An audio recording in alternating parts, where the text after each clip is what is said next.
अब घर के अंदर आप असली मावा कैसे बनाएं, यह भी तो आपके जहन में सवाल होगा ना। समझिए.com का अगला सेक्शन आपको यही बताने वाला है कि घर के अंदर आपको असली मावा कैसे बनाना है। दूध लेकर के आप आए, जो भी दूध लेकर के आते हैं ना, या कढ़ाई में या भगोने में या किसी बर्तन में रख करके धीमी आंच पर आपको गर्म करना है। नकली मावा मुझे ऐसा लगता है कि आपने गलत ग्राफिकल इनपुट चलाया है टीम पीसीआर। टीम पीसीआर, कैसे आप घर पर असली मावा बनाएं, आपको ये इनपुट, हाँ ये धीमी आंच पर पहले आप दूध को रख करके गर्म करें। दूध अगर उबल जाए तो आंच आपको धीमी करनी है। खौलता दूध समय समय पर आप हिलाते रहें। दूध गर्म होकर के गाढ़ा हो जाएगा, ये आप याद रखें। और दूध इतना गर्म करें कि बाद में ठोस हो जाए और उतार करके ठंडा करें, घर पर मावा तैयार करें। ये ग्राफिक्स एक बार फिर से रिपीट कर लें, क्योंकि ये आम आदमी की ज़रूरत की खबर है। धीमी आंच पर आपको दूध को गर्म करना है। आपको पहली चीज़ ये याद रखनी है, दूध उबल जाए तो आंच आपको धीमी कर देनी है। खौलता दूध समय समय पर हिलाते रहें। दूध गर्म होकर के गाढ़ा हो जाएगा। दूध इतना गर्म करें कि उसके बाद फिर ठोस हो जाए, उतार करके ठंडा कर लें। घर पर आपका मावा तैयार है। और याद रखें आप कि ये इनपुट्स आपको असली मावा बनाने का तरीका बताने के लिए है, ताकि आप अपनों की जिंदगी बचा पाएं, अपनों की जिंदगी आप बना पाएं। फिर एक बार चलते हैं, इंडिया न्यूज संवाददाता दीपक विश्वकर्मा रायपुर छत्तीसगढ़ से लाइव रिपोर्टिंग कर रहे हैं।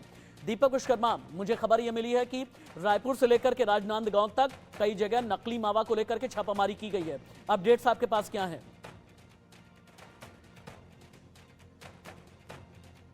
दीपक, आप शायद म्यूट हैं, अपने आप को प्लीज अनम्यूट करें और टीवी के प्रोटोकॉल का आप सभी लोग पालन करते रहें। एक बार चलते हैं संतोष सिंह के पास, ग्वालियर से रिपोर्टिंग कर रहे हैं। संतोष, एमपी में कहां कहां पर, इंदौर के अलावा और कहां कहां पर नकली मावा को लेकर के छापामारी की गई है?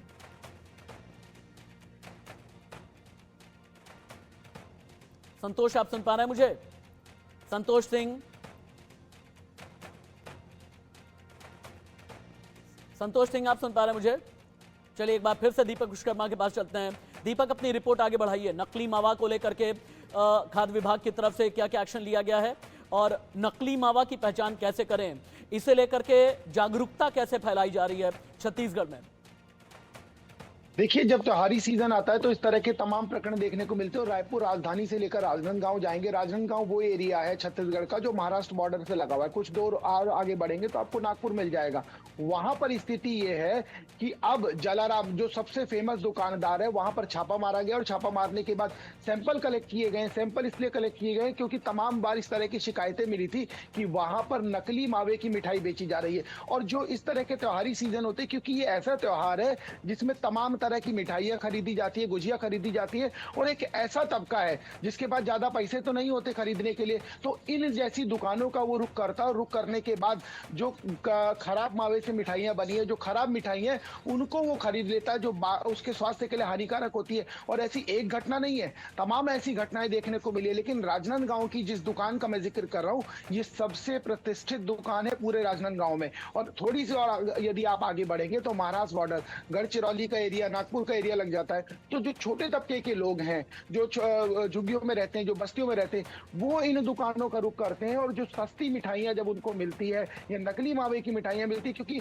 पहचान परख कर पाना उनके लिए बहुत मुश्किल होता है, तो वो इस तरह की मिठाइयों को खरीदते हैं, जिससे स्वास्थ्य को लेकर जो तमाम तरह की चीजें या तमाम तरह की समस्याएं, उनसे दो चार होना पड़ता है। और जिस तरह की जानकारी अभी आप दे रहे थे, वो जानकारी सब सच में लाभप्रद है। क्योंकि देखिए, इस तरह के जो त्योहार होते हैं, होली हो गया, दिवाली हो गया, होली में एक जो तबका है वो मिठाइयों की खरीदारी के साथ साथ तमाम गिफ्ट हैम्पर भी खरीदता है, क्योंकि मिठाइयों से दूरी बनाई जाती है। लेकिन जब होली की बात आती है तो होली में गुजिया खरीदी जाती है, मिठाइयां खरीदी जाती है, मावा खरीदा जाता है।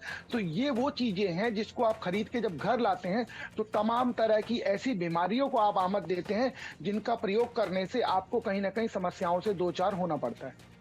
ठीक है, दीपक विश्वकर्मा आप रहे हैं। एक बार संतोष सिंह के पास भी चलते हैं, एमपी के ग्वालियर से लाइव हैं। संतोष, इंदौर के बारे में तो जानकारी है, लेकिन होली के मौके पर नकली मावा के खिलाफ एमपी में और कहां-कहां एक्शन लिया जा रहा है?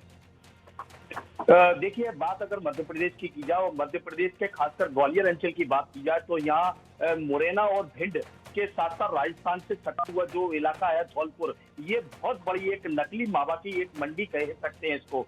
यहाँ से अक्सर मावा मुंबई, कोलकाता, दिल्ली जैसे बड़े शहरों में भी सप्लाई होता है और समय समय पर जब भी कार्रवाई हुई है तो ये बात स्पष्ट रूप से सामने आई है कि नकली मावा का सबसे बड़ा जो कारोबार है ग्वालियर अंचल के मुरैना भिंड और राजस्थान का जो धौलपुर इलाका है, वहां से सबसे ज्यादा नकली मावा सप्लाई होता है। अगर बात की जाए तो इस मामले में ग्वालियर हाईकोर्ट की खंडपीठ ने एक सख्त रवैया अपनाया था और ग्वालियर चंबल संभाग के जो 9 जिले हैं, 8 जिले और एक अन्य जिला है, इनको 9 जिलों में के जो कलेक्टर हैं उनको सख्त हिदायत दी थी इस पर कार्रवाई करने के लिए। जो हाईकोर्ट की सख्त निर्देश के बाद यहाँ पे आनंद फानन में जो फूड विभाग है उन्होंने कार्रवाई की है और अपना एक हलफनामा भी पेश किया था बीते दिनों और उसमें कहा खाद्य गया विभाग था की जो कार्रवाई है यूपी से लेकर के छत्तीसगढ़ और मध्य प्रदेश तक, उसे लेकर के और भी कई रिपोर्ट्स आ रही हैं।